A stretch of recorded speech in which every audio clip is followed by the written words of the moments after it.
माज दुश्मनों से निपटने के बाद सजल के बारे में सोच रहा था और चाहता था कि इसके बेटे को उस तक पहुंचाए ताकि वो ज़िंदगी की तरफ लौट सके। मुझे चाइनीज़ की जितनी बातें मानना थी मान ली। अब मैं इनसे साफ अल्फाज में पाकिस्तान जाने का मुतालबा करूंगा। मैडम एक्स की कैद से आज़म को छुड़ाकर सजल तक पहुंचाना अब मेरी पहली तरजीह होगी। इसने वहीं लेटे लेटे फैसला किया और फिर उठकर चल पड़ा। अभी दर्रे के करीब पहुंचा था कि विक्की से सामना हो गया। मैं आप ही की राह देख रहा था। वो जज्बाती से अंदाज में इसके गले लग गया। सब ठीक है? माज इसकी पीठ थपकते हुए पूछा। अब तो ठीक ही हो गया है, लेकिन हमले का पहला लम्हा विक्की ने एक झुरझुरी सी ली। हम आपके हदायत पर पीछे रहे थे, शायद इसलिए बच भी गए। आगे वालों पर तो गोया आसमान से मौत बरस रही थी। सांग के 5 आदमी फौरी तौर पर मारे गए। मेरी छठी हिस्स ऐसे ही किसी खतरे की निशानदेही कर रही थी। शुक्र है कि अल्लाह ने तुम लोगों को महफूज रखा। आपकी वजह से, विक्की बेसाख्ता बोला। रब का हुक्म हो जाए तो वजह कोई भी बन सकती है। इसलिए मेरे दिल में ये बात डाली थी कि ऊपर जाऊं, वरना जितनी मुश्किल इन पहाड़ों की चढ़ाई है सोचा भी नहीं जा सकता कि ऊपर कोई मशीन गन लिए घात में बैठा होगा। वो मशीन गन वाला ही कैंप का वाहिद दिफा था। उसके रास्ते से हटते ही सारा काम आसान हो गया। अब सब कुछ हमारे कब्जे में है। जख्मियों की मरहम पट्टी और कैंप की तलाशी का काम जारी है। मुझे आपकी फिक्र हो रही थी, इसलिए आपको ढूंढने निकला था। विक्की ने इसे बताया। आओ चलकर जांग से मिलते हैं। वो कुदरती गारों पर मुश्तमिल उस कैंप की तरफ बढ़ा जहाँ डेविड ने इन्हें कैदी के तौर पर पहुंचाने की अपनी सी बड़ी कोशिश की थी, लेकिन वो इस ऐसे से वहाँ पहुंचे थे कि ये कैंप इनके हाथों ज़ेर हो चुका था। माज कुशादा गार के अंदर जांग ने गर्म जोशी से इसका इस्तकबाल किया। फतह मुबारक हो जांग, मुझे तुम्हारे साथियों का अफसोस है। हर युद्ध खून मांगता है, परंतु मैं तुम्हारा धन्यवाद करता हूँ कि तुम्हारे कारण हमें ये सफलता मिली। जांग मुतमईन था। ये हमारी भी कामयाबी है। हमारा और तुम्हारा दुश्मन एक है। बिल्कुल ठीक कहा तुमने। आओ मैं तुम्हें दिखाऊं कि यहाँ क्या हालात हैं। जांग इसे बाजू से पकड़कर अपने साथ ले गया। शाख दर शाख गारों का ये सिलसिला हैरत अंगेज था। जगह जगह रोशनी के इंतजाम के लिए सोलर लाइट्स लगी हुई थी, जो इस वक्त बैटरी की मदद से जल रही थी। दिन में यकीनन सोलर पैनल की मदद से बैटरी को चार्ज किया जाता होगा। अच्छा खासा सेटअप था, जो हैरत अंगेज तौर पर किसी की नज़रों में नहीं आया था। शायद पहाड़ों ने इस अंदाज से इस सारे हिस्से को घेर रखा था कि किसी सयाह की कभी निगाह ही नहीं पड़ी थी। एक वजह यह भी हो सकती थी कि अमूमन सयाह और कोपेमा भटकने से बचने के लिए लगे मदे रास्तों पर सफ़र करते हैं, और ये टुकड़ा किसी रवायती रास्ते से हटकर था। इतने लोग, वो भी इतने बुरे हाल में। जांग इसे एक सलाखदार गार के सामने लेकर पहुंचा तो वो हैरान रह गया। सलाखों की मदद से बंद किए गए इस गार को देखकर किसी ऐसी जेल का गुमान हो रहा था जिसमें ज़रूरत से ज़्यादा कैदी भर दिए गए हों। हमें बाहर निकालो। इन्हें देखते ही कैदियों ने शोर मचाना शुरू कर दिया। वो सब के सब सर, दाढ़ी और मूछों के बड़े हुए बालों वाले ऐसे इंसान थे जिनके जिस्मों पर मैल की तह और आंखों में वहशत थी। जिस्म पर मौजूद लिबास भी बोसीदा सा था। ये गार कुदरती तौर पर इतने गर्म थे कि बाहर की सर्दी का यहाँ कोई असर महसूस नहीं हो रहा था। इसलिए आम कपड़े में तो क्या हर्ज नहीं था, लेकिन इतने लोगों की सफाई के लिए ऐसे नाकिस इंतजाम के साथ मौजूदगी काबिल अफसोस थी। हमने इस शर्त पर इस दरिंदे को तुम्हारे हवाले किया था कि तुम हमें आज़ाद कर दोगे, पर लगता है तुम अपने वादे से फिर गए हो। एक जोशीला और गुस्सावर नौजवान शोर मचाते लोगों में आगे आया और जांग की तरफ देखते मुक्के बना बनाकर अपने गुस्से का इजहार करने लगा। तुम गलत समझ रहे हो मेरे मित्र। मैंने केवल तुम्हारी भलाई के लिए तुम्हें यहाँ रोका हुआ है। जांग ने दोनों हाथ बुलंद करके इन लोगों से शोर कम करने की दरख्वास्त की। फिर नहायत मीठे लहजे में नौजवान की तरफ देखते हुए समझाया। कैसी भलाई? किसी इंसान को जानवर की तरह कैद करके रखने में इसकी क्या भलाई हो सकती है?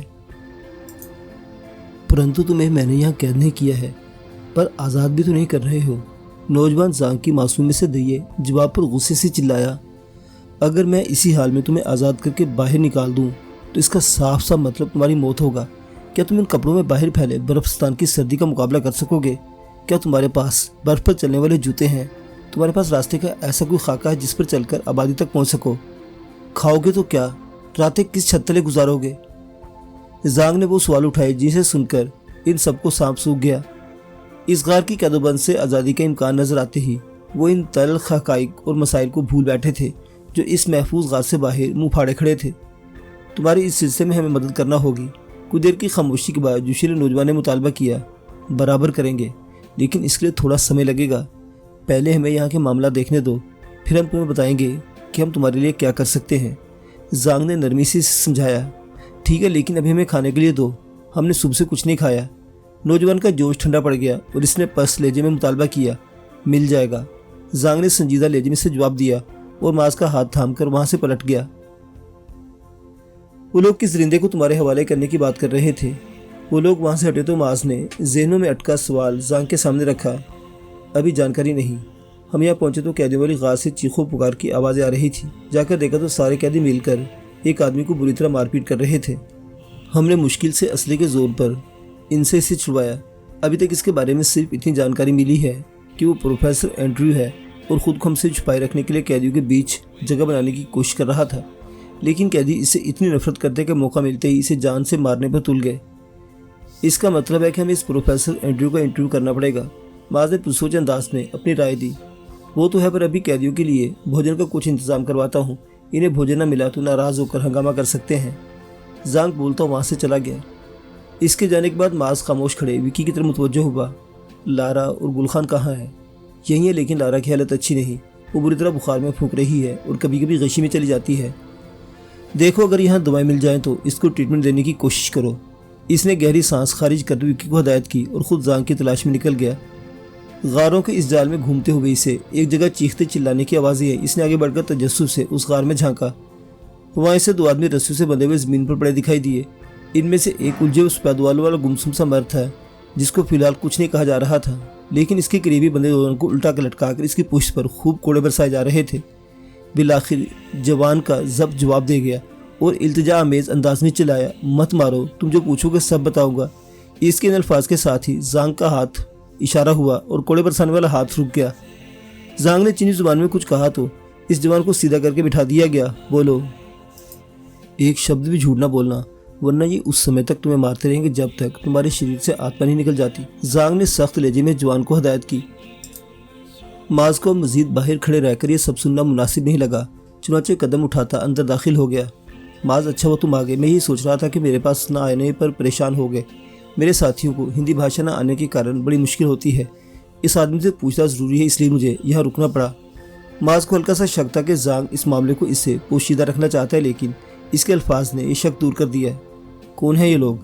इसने दोनों बंधे हुए अफराद पर एक नज़र डालते हुए सवाल किया। वो प्रोफेसर एंड्रयू है।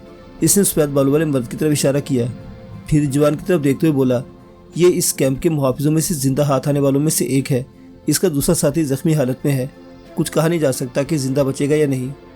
तुम इससे क्या मालूम करने की कोशिश कर रहे हो? इस कैंप का असल राज? हमें इस बात पर विश्वास नहीं है कि ये कैंप सिर्फ लोगों की शिक्षा और ब्रेन वॉशिंग के लिए बनाया गया है।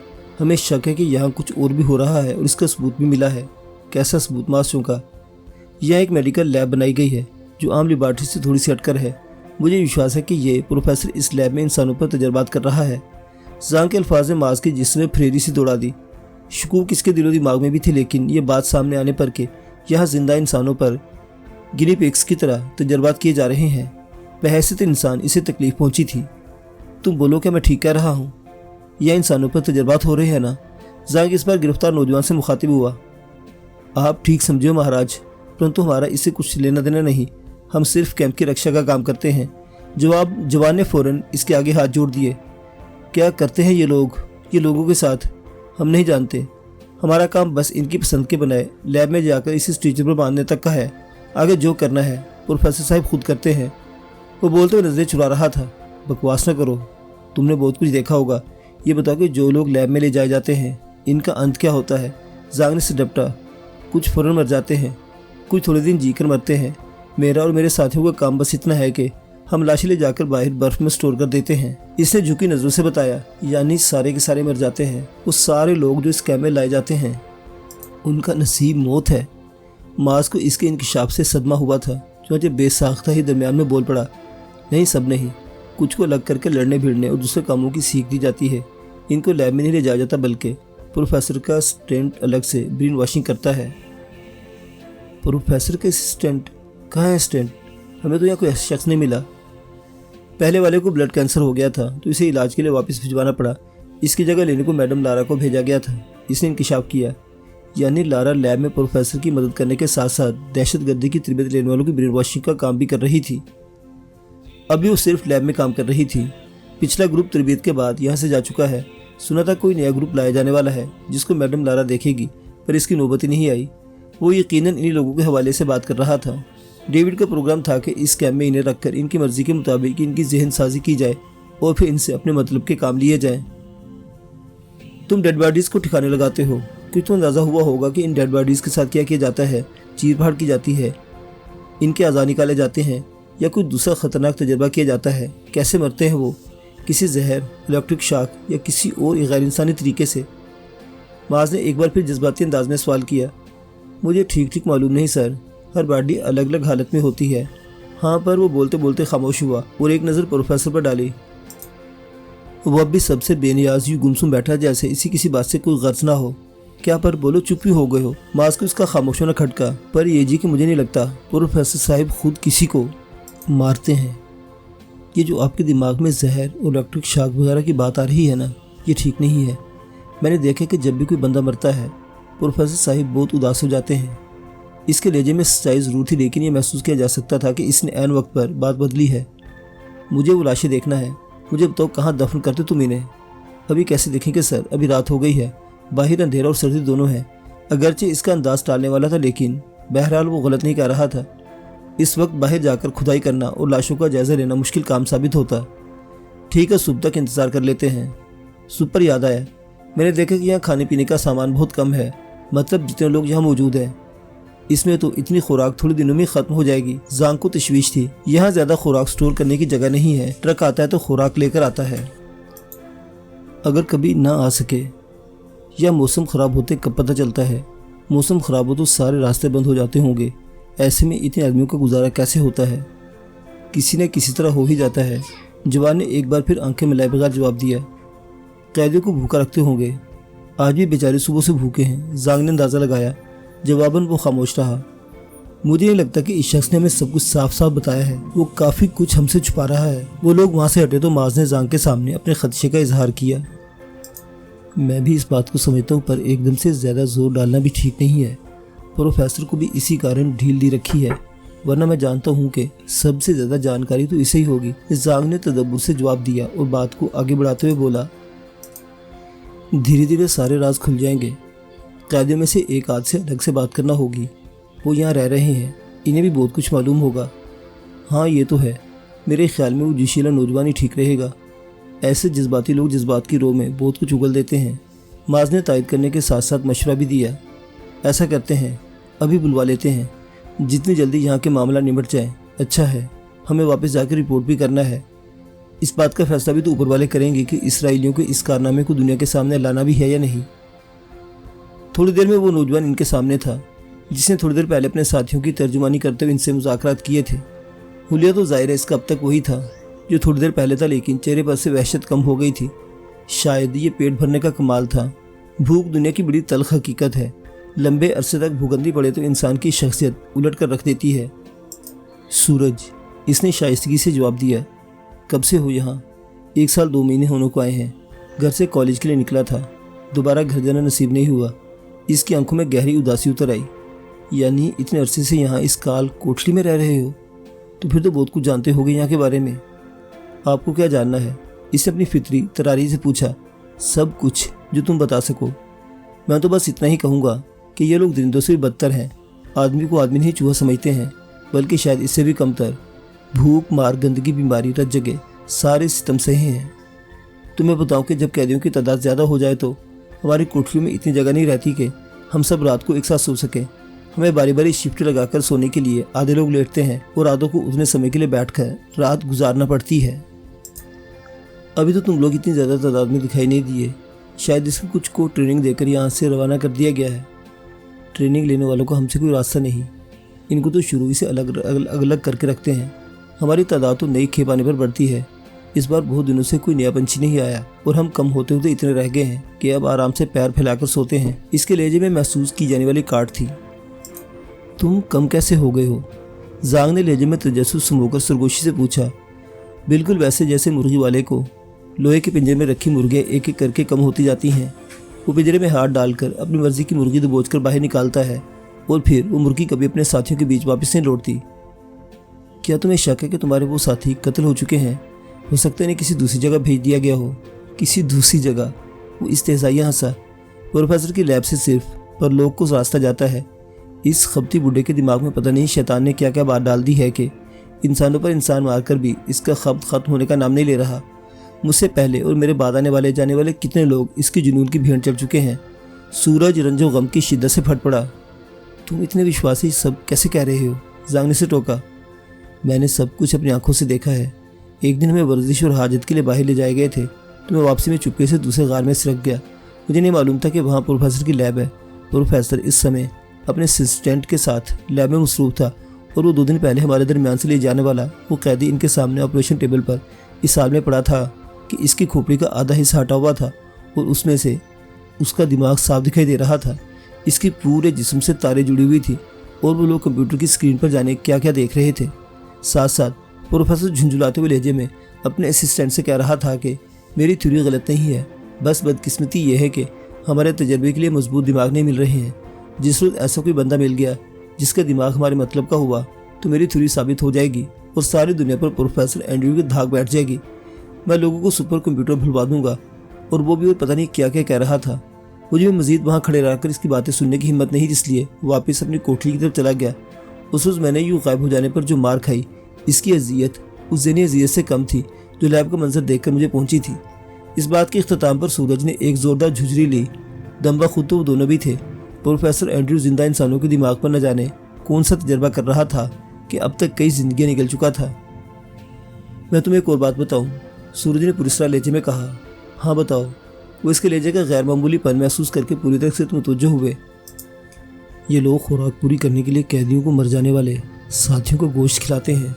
इसके इंकिशाफ ने इन्हें उछलने पर मजबूर कर दिया। ये क्या कह रहे हो तुम? मुर्दा इंसानों का गोश्त? बात हजम नहीं हो रही। मैं बिल्कुल ठीक कह रहा हूँ। जिन दिनों मौसम शदीद हो, वो सामान वाला ट्रक ना आ पाए, कैदियों को खाने में ज़्यादा से ज़्यादा गोश्त दिया जाने लगता है। अब ये सोचने की बात है ना कि उन दिनों में यहाँ इतना गोश्त कहाँ से आता है। शिकार तो मिलने से रहा ही नहीं यहाँ।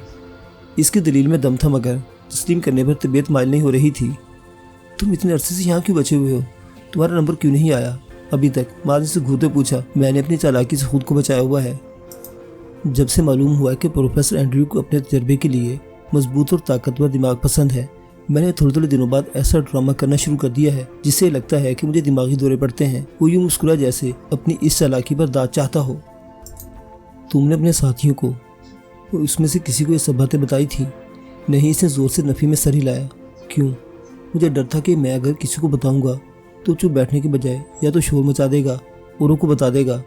दोनों सूरतों में मेरी जान मुश्किल में फंसती है, इसलिए मैं चुप रहा। और आज जब प्रोफेसर हमारे दरमियान छुपने के लिए आया तो तभी जुबान खोली। इसके पास अपने हर अमल के पीछे एक ठोस वजह मौजूद थी। यकीनन वो एक समझदार लड़का था जिसे इन हालात में अपने हवास कायम रखते हुए अपनी ज़िंदगी बचाए रखी थी। तुम लोगों ने सिर्फ हमारे बारे में क्या सोचा है? कुछ देर की तरफ से कोई सवाल नहीं हुआ तो उसने पूछा। अभी हम कोई फैसला नहीं कर सके। हालात तुम्हारे सामने हैं। खुराक की कमी है। हम इस खुराक में से कुछ नहीं लेंगे, तभी मुश्किल से तुम लोगों को हिस्से में 2 से 3 दिन का राशन आएगा। मान लिया कि कम राशन के साथ तुम लोग किसी न किसी तरह गुजारा कर लोगे, लेकिन लिबास और जूतों का क्या? इस गार से बाहर मौसम इतना सख्त है कि इन दोनों चीज़ों के बगैर सर्दी ही तुम्हें मार देगी। और यह मुश्किल से कपड़ों और जूतों के इतने सेट हैं कि तुम्हें से शायद आधों को मिल सके। खुले में रात गुजारने के लिए कैंप, स्लीपिंग बैग्स और समत के तय्युन के लिए GPS वगैरह की अलग ज़रूरत होगी। ये सारे वो मसाइल थे जो इसके और जोंग के दरमियान पहले ही ज़ेरे बहस आ चुके थे। सूरज इन बातों पर फौरी रद्दमल देने बजाय सोच में डूब गया। फिर थोड़ी देर बाद सर उठाकर बोला, कुछ ना कुछ तो करना पड़ेगा। हम हरकत में ना आए तो वो यहीं रुक रहे तब भी भूखे मर जाएंगे बगैर हाथ पर हिलाए। मरने से बेहतर है यहाँ से निकलने की कोशिश की जाए। कोशिश में ज़िंदा रहने का कुछ ना कुछ तो चांस है ना। बस हम इसी चांस को अवेल करेंगे। क्या प्लान है तुम्हारे दिमाग में? हमें से कुछ लोग यहाँ से जाएंगे। जितने भी लोगों के लिए सामान का इंतज़ाम हो सका इतने लोग जाएं और आबादी में पहुंचकर बाकी रह जाने वालों के लिए मदद लाएंगे।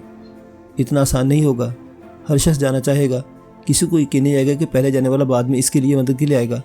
मास को एक बड़ा झगड़ा खड़ा होता नजर आ रहा था। इसके लिए तुम लोगों को हमारी मदद करना होगी। तुम इस सिचुएशन कंट्रोल कर सकते हो। वो कैसे? तुम जाने वालों का सिलेक्शन करना, बल्कि सिलेक्शन करने के बाद ही सब कुछ बारे में बताना। जब तक जाने वाले चले नहीं जाते बाकियों को कैद में रखना होगा, वरना सब एक दूसरे पर टूट पड़ेंगे। ठीक है, ऐसा ही कर लेंगे। अभी तुम जाकर सो जाओ। माज ने से रुखसत कर दिया और खुद जोंग की तरफ मुतवज्जो हुआ। इसने गुफ्तगू के इस हिस्से में हिस्सा नहीं लिया था और किसी गहरी सोच में डूबा हुआ नजर आ रहा था। क्या सोच रहे हो? हम उलझते जा रहे हैं। हमें यहाँ लंबे समय के लिए नहीं रुकना है, लेकिन अगर हम ये सब देखेंगे तो रुकना पड़ेगा। ये कई इंसानों की ज़िंदगी का मामला है ज़ांग। हम इन सबको यहाँ मरने के लिए नहीं छोड़कर जा सकते। शायद तुम ठीक कह रहे हो, लेकिन अभी छोड़ो इन सब बातों को।